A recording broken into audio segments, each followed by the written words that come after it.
تو مووی شروع ہوتی ہے اور ہم جان پاتے ہیں کہ یہ وہ ٹائم لائن ہے جب ورلڈ وار شروع ہو چکی ہے۔ ناروے پر نازیز کا قبضہ ہے۔ 2 سال ان کی غلامی میں گزارنے کے بعد ناروے کے کچھ سولجرز کو ایک مشن پر بھیجنے کا ڈیسائیڈ ہوتا ہے، جس مشن کا نام رکھا جاتا ہے ریڈ۔ مشن ریڈ کے لیے 12 ناروے سولجرز کی ایک ٹیم بنائی جاتی ہے۔ جب ان سولجرز کو ناروے بھیجا جاتا ہے تو جرمن سولجرز کو ان کی خبر مل جاتی ہے اور وہ ان کی شپ کو جس میں کہ یہ آنے والے تھے اس کو ڈسٹروائے کر دیتے ہیں، جس کے بعد ان لوگوں کو پکڑ لیا جاتا ہے، مگر ان میں سے 2 وہاں سے بھاگنے لگتے ہیں، جس میں سے ایک کو تو جرمنز پکڑ لیتے ہیں، مگر دوسرا والا اتنی آسانی سے خود کو سرنڈر کرنے والا نہیں تھا۔ وہ وہاں سے بھاگنے لگتا ہے، اس کے پاس ایک گن بھی تھی جس سے کہ وہ ان پر فائر کرتا ہے۔ اس آدمی کا نام جیک ہے۔ جیک جب بھاگ رہا ہوتا ہے تو اس کے پیر پر گولی لگ جاتی ہے، مگر وہ کسی طرح بھی جرمن سولجر سے چھپنے میں کامیاب ہو جاتا ہے۔ سولجرز بھی اسے ایسے جانے دینے والے نہیں تھے، وہ رات تک اسے ڈھونڈتے رہتے ہیں، مگر جیک پانی میں سے ہو کر دوسری طرف جا چکا تھا۔ تب ایک آفیسر وہاں پر آتا ہے اور وہ پانی کو چیک کر کے دیکھتا ہے کہ کیا کوئی آدمی اسے گزر کر سروائیو کر سکتا ہے، کیونکہ وہاں کا پانی بہت ہی ٹھنڈا اور ٹیمپریچر مائنس میں تھا۔ پھر ہم جیک کو دیکھتے ہیں جس کی حالت سردی کی وجہ سے بہت ہی خراب تھی۔ وہ دوسری طرف آ چکا تھا، مگر پانی ٹھنڈا ہونے کی وجہ سے اس کے کپڑے جم چکے تھے اور اسے بہت ہی تکلیف ہو رہی تھی۔ جیک کو اپنے سامنے 2 لوگ دکھتے ہیں اور وہ ان سے مدد مانگتا ہے، جو انہیں اپنے گھر پر لے آتے ہیں اور اسے گرم کپڑے دیتے ہیں، جس سے کہ جیک کو کچھ بہتر فیل ہوتا ہے۔ ادھر جرمنز کا سینئر آفیسر آتا ہے اور وہ ان 12 لوگوں کی رپورٹ مانگتا ہے، جہاں اسے صرف 11 لوگوں کے بارے میں پتہ چلتا ہے۔ تو سینئر آفیسر پوچھتا ہے کہ 12واں آدمی کہاں ہے، تو آفیسر بتاتا ہے کہ وہ ضرور مر چکا ہوگا، اتنی ٹھنڈ میں کسی کا بھی سروائیو کر پانا مشکل ہے، مگر سینئر آفیسر کہتا ہے کہ جب تک میں اس کی لاش نہ دیکھ لوں میرے لیے وہ زندہ ہے، اسی لیے اسے ڈھونڈ کر لاؤ، زندہ یا مردہ۔ پھر ہم دیکھتے ہیں جیک کو، جو کہ اپنے ساتھیوں کو بچانا چاہتا ہے، اسی لیے وہ واپس سے اسی جگہ کے لیے نکل پڑتا ہے، جبکہ دوسری طرف ان 11 لوگوں میں سے کچھ کو بری طرح سے مارا پیٹا جاتا ہے، ان سے پوچھ تاچھ کی جاتی ہے اور جو بھی اپنے مشن کے بارے میں بتانے سے انکار کرتا ہے اسے مار دیا جاتا ہے۔ ادھر جیک ایک بوڑھی عورت کے پاس جاتا ہے جو کہ اس کے پیر کی پٹی کرتی ہے، جس کے بعد وہ اسے میپ سے راستہ سمجھاتی ہے اور ایک گھر پر جانے کو بولتی ہے۔ جیک کے جانے کے بعد وہاں جرمنز آتے ہیں جو کہ جیک کے بارے میں ہی پوچھ تاچھ کر رہے تھے، مگر بوڑھی عورت کچھ نہیں بتاتی۔ وہیں سینئر آفیسر کرٹس جیک کے ساتھیوں کو بے رحمی سے مار رہا تھا اور جو زندہ بچے تھے انہیں ہم زندہ لاش ہی کہہ سکتے ہیں۔ کرٹس کو اس بات کا کنفرم کرنا تھا کہ کیا جیک اس پانی میں مر چکا ہوگا یا نہیں، اسی لیے وہ قیدیوں کو پانی میں 20 منٹ کے لیے رہنے کو بولتا ہے تاکہ وہ یہ بات کنفرم کر سکے، مگر کوئی بھی قیدی 5 منٹ سے زیادہ اس پانی میں سروائیو نہیں کر پا رہا تھا۔ تب کرٹس کہتا ہے کہ یہ سبھی قیدی آلریڈی بیمار یا کمزور ہیں، اسی لیے وہ خود پانی میں جا کر چیک کرتا ہے، وہ 20 منٹ سے زیادہ سروائیو کر پاتا ہے، جس سے کہ وہ سمجھ جاتا ہے کہ جیک زندہ ہے اور اسے بہت زیادہ غصہ آتا ہے۔ ادھر جیک اس گھر پہنچ جاتا ہے جس بارے میں اس بوڑھی عورت نے اسے بتایا تھا۔ وہ جیک کو گھر کے اندر لے آتے ہیں اور اس کی پٹی کرتے ہیں۔ یہاں پر اس فیملی کی لیڈی کہتی ہے کہ جس جگہ پر جیک کے باقی ساتھیوں کو رکھا گیا ہے وہاں پر ایک نرس کام کرتی ہے، وہ اس کی دوست ہے۔ تب جیک کہتا ہے کہ تم میرے ساتھیوں تک خبر پہنچا دو کہ میں زندہ ہوں۔ تب لیڈی بتاتی ہے کہ تمہارے بہت سے ساتھیوں کی جان جا چکی ہے، انہیں مار دیا گیا ہے۔ یہ سن کر جیک بہت دکھی ہو جاتا ہے اور وہ رونے لگتا ہے۔ وہیں دوسری طرف ان آدمیوں میں سے ایک جن کو جرمنز نے بہت ہی ٹارچر کیا تھا، اس کے پاس وہی نرس آتی ہے۔ اس کی حالت بہت ہی خراب تھی اور جب وہ نرس اسے بولتی ہے کہ تمہارا 12واں ساتھی یعنی کہ تمہارا 12واں دوست ابھی بھی زندہ ہے، تو وہ یہ سن کر ہی دم توڑ دیتا ہے۔ جیک کے پاس ایک چھوٹی بچی آتی ہے جو کہ اسے ایک میپ دیتی ہے، جس پر کہ جیک پوچھتا ہے کہ اس میں سویڈن کہاں ہے، تو وہ اس میپ میں اسے سویڈن دکھاتی ہے۔ اب ان باقی سب لوگوں کو یعنی کہ جیک کے فرینڈز کو ایک ساتھ گراؤنڈ میں لایا جاتا ہے اور پھر انہیں وہیں پر بہت زیادہ ٹارچر کیا جاتا ہے، جس کے بعد سبھی کو بڑی بے رحمی سے مارا جاتا ہے۔ اب یہاں پر کیپٹن سینئر آفیسر سے بولتا ہے کہ اب تک تو وہ 12واں آدمی مر چکا ہوگا، اسی لیے ہمیں اس کو ڈھونڈنا بند کر دینا چاہیے۔ تو جس پر سینئر آفیسر بولتا ہے کہ نہیں، میں ہٹلر کو جھوٹی خبر نہیں دے سکتا اور میں اس کو ڈھونڈ کر ہی رہوں گا جب تک کہ اس کی لاش مجھے نہیں مل جاتی، تب تک اس کی تلاش جاری رہے گی۔ وہیں دوسری طرف جیک جب اس گھر سے نکلتا ہے تو ایک دوسرے آدمی کے پاس جاتا ہے جس کے بارے میں اس بچی کے فادر نے اسے بتایا تھا، اور اب وہ اسے اپنی بوٹ میں بٹھا کر سویڈن کی طرف لے جانے لگتا ہے۔ साथ ही उसे न्यूज़पेपर दिखाता है और उसमें सीनियर ऑफिसर के बारे में बताया गया था। वो बोट वाला आदमी बताता है कि इसको तुम्हारे साथ पर्सनल इशू है और वो तुम्हें पकड़ कर ही रहेगा, क्योंकि वो ऐसा काम बहुत अच्छे से करता है और उसे हिटलर की तरफ से इसके लिए प्राइज भी मिला है, इसीलिए तुम सिटी से दूर ही रहना। उधर वो सीनियर ऑफिसर लेटर में हिटलर को लिखता है कि हमने उन 12 आदमियों को भी खत्म कर दिया है।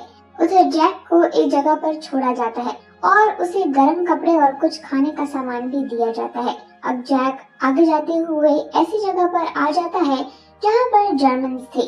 वो पहले तो काफी डर जाता है, मगर फिर वो स्लाइडिंग करते हुए वहाँ से जाने लगता है, मगर थोड़ा आगे जाने के बाद वो फिसल जाता है और वो बर्फ में गिर जाता है। वहाँ पर सीनियर ऑफिसर भी होता है और वो उसे बोलता है कि मेरा ख्याल है कि तुम नॉर्दर्न के लोगों को स्लाइडिंग बहुत अच्छी आती है, लेकिन वो उसकी बात का कोई भी जवाब नहीं देता है और आगे बढ़ता है। लेकिन फिर तभी सीनियर ऑफिसर को शक होने लगता है कि कहीं ये वही 12 आदमी तो नहीं, और हमें जर्मन हेलीकॉप्टर को जैक की तरफ जाते हुए देखते हैं। वहीं जैक बहुत कोशिश करता है खुद को वहाँ से बचाने की, और फिर वहाँ पर बर्फ का एक पहाड़ भी आता है जहाँ से जैक जब नीचे उतरता है तो वो गिरने लगता है और उसके गिरने के साथ एक बर्फानी तूफान भी आ जाता है और इसी तरह वो प्लेन तूफान में गुम जाता है और जैक बच जाता है। मगर जैक बर्फ में फंस चुका था और वो वहीं पर बेहोश हो जाता है। थोड़ी देर के बाद उसे होश आता है और उसकी हालत अब बहुत ही खराब थी। वो बहुत जख्मी हो चुका था, उसकी आंखों में भी खून उतर आया था, उसके नाखून भी टूट चुके थे। इस हालत में वो फिर से बेहोश हो जाता है। उधर सीनियर ऑफिसर ये कंफर्म करना चाहता है कि क्या वो 12वां आदमी मर चुका है या नहीं, लेकिन प्लेन का पायलट बोलता है कि हो सकता है कि वो अभी भी जिंदा हो।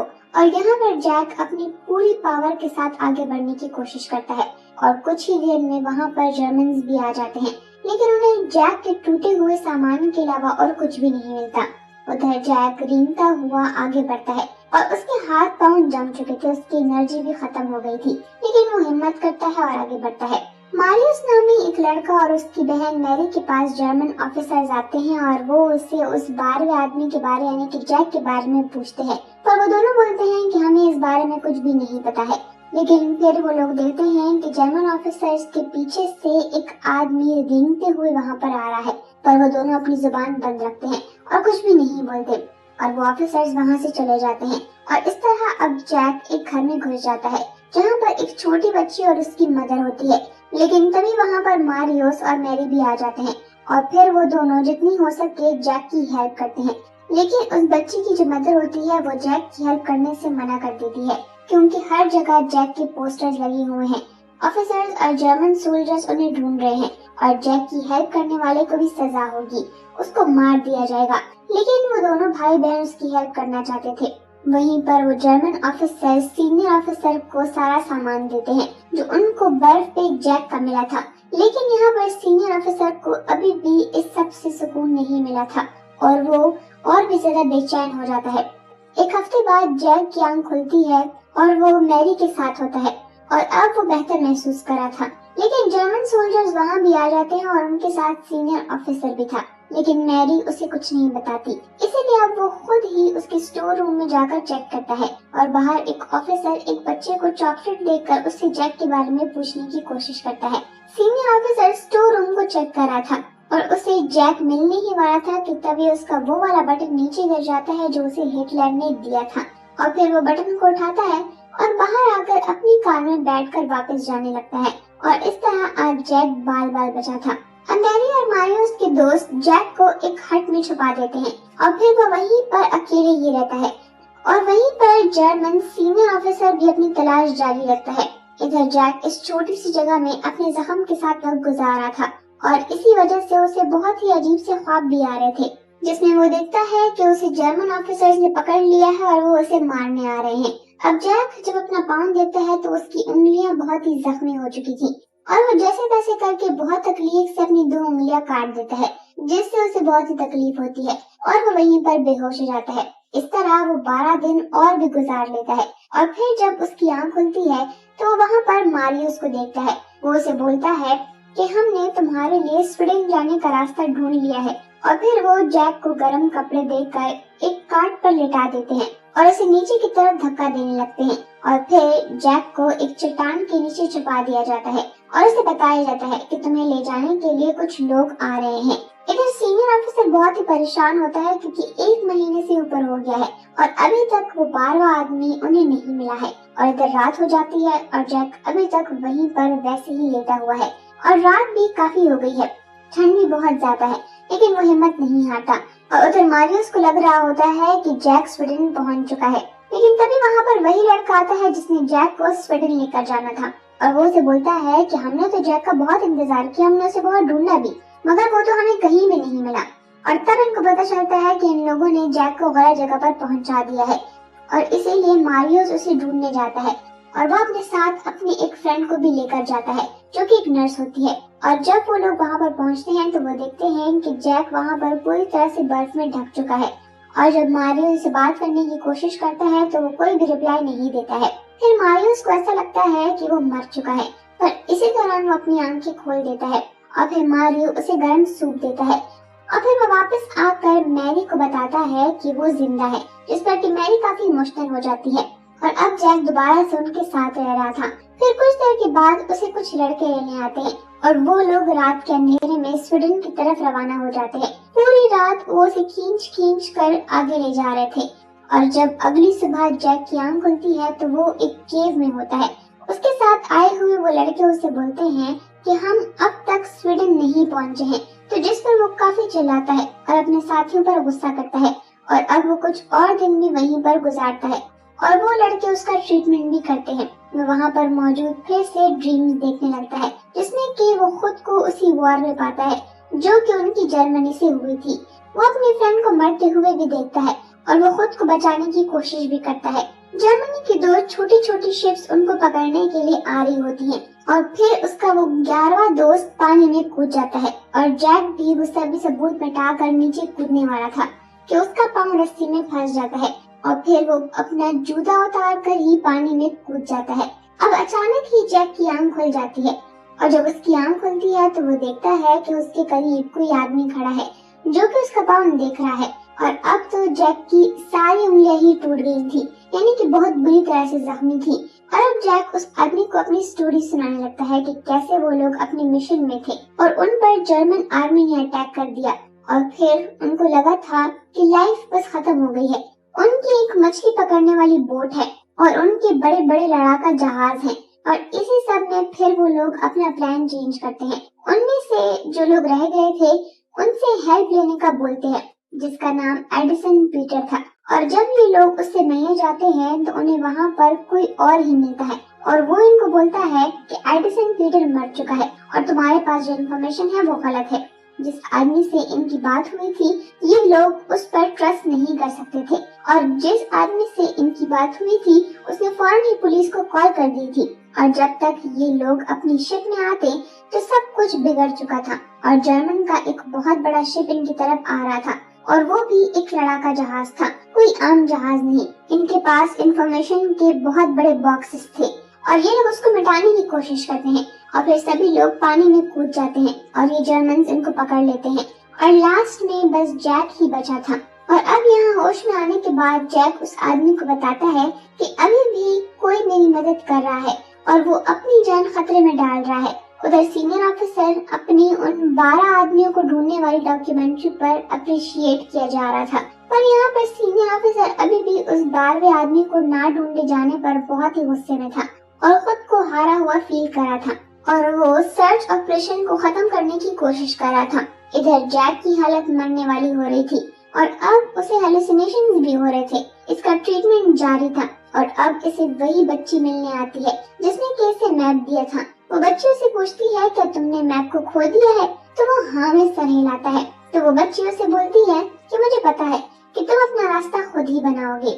अब पूरे 59 डेज के बाद जैक को जर्मन बॉर्डर क्रॉस करने का सजेशन दिया जाता है। मैरी मारियो से बोलती है कि मैंने तो जैक को अपना एक रुमाल दिया था जिस पर कि मेरे सिग्नेचर थे, क्या तुमने कंफर्म किया है कि कुछ सबूत पीछे तो नहीं रह गया है। तभी ये लोग वो देखने जाते हैं और फिर जर्मन्स भी वहाँ पर आ जाते हैं और वो रंगे हाथों उनको पकड़ लेते हैं और उन्हें पता चल जाता है कि इन लोगों ने उसकी मदद की है और उसे अपने साथ छुपा कर रखा था और अब इनको बहुत मारा जाता है और इनसे पूछा जाता है कि अब जैक कहाँ पर है, लेकिन वो लोग कुछ भी नहीं बताते हैं और प्लान के मुताबिक जैक को एनिमल्स की झुंड के साथ बॉर्डर क्रॉस करवाया जाता है। वो बहुत ही तेज भागने वाले एनिमल्स थे, लेकिन वहीं पर जर्मन्स की भी एक चौकी थी। वो सारे एनिमल्स झुंड की सूरत में बॉर्डर की तरफ बढ़ रहे थे, लेकिन तभी जैक की रस्सी उन जानवरों से खुल जाती है। सारे जर्मन्स इन एनिमल्स को ही देख रहे थे, लेकिन फिर देखते ही देखते रस्सी खुल जाती है और वो उस कार्ट से नीचे गिर जाता है। और अब वो सारे जर्मन्स अपनी गन लेकर जैक के ऊपर खड़े थे। वो रेंग कर एक जगह खुद को चट्टान के पीछे छुपा लेता है। वो जर्मन उसकी तरफ बढ़ रहे थे। जैक को लग रहा था कि बस वो अब मर जाएगा, ये उसकी आखिरी सांसें हैं। पर तभी वहाँ पर वही एनिमल आ जाता है जिसने कि उसे खींचा था। जैक खुद को फिर से उस एनिमल से बांध देता है और गन से फायर करता है, जिससे कि वो आगे बढ़ने लगता है और वो जर्मन्स की नजरों के सामने से ही जाने लगता है। जर्मन पीछे से फायर करते हैं, पर वो कैसे भी करके बॉर्डर को क्रॉस कर लेता है और इस तरह वो नॉर्वे से स्वीडन में पहुंच जाता है। और फिर सीनियर ऑफिसर को बताया जाता है कि जैक ने बॉर्डर क्रॉस कर लिया है और ये कि अब वो लोग जैक को कुछ नहीं कर सकते। उधर जैक को देखने एक आदमी आता है और वो देखता है कि जैक ने कितनी मजबूती से रस्सी को पकड़ा हुआ है और उसकी आंखों में जीने का जुनून हमें साफ दिख रहा है। अब 3 महीनों के बाद का सीन दिखाया जाता है। जैक अब ठीक हो चुका है, उसके पाँव जख्मी हैं और हाथ भी, लेकिन वो फिर भी लंगड़ा लंगड़ा कर भी चल रहा है और वो अपनी रिपोर्ट अपने सीनियर ऑफिसर्स को देता है। और 1945 में वर्ल्ड वॉर भी खत्म हो चुकी थी। 1945 में सीनियर ऑफिसर को सजाए मौत हो गई थी और मैरी ने 20 साल की उम्र में शादी कर ली थी। मारिया ने भी शादी कर ली थी और उसके 5 बच्चे भी थे। जैक को नोबेल प्राइज दिया जाता है, मगर जैक बोलता है कि असली हीरो तो वो हैं जिन्होंने मेरी जान बचाई। और इस तरह ये मूवी यहीं पर एंड हो जाती है।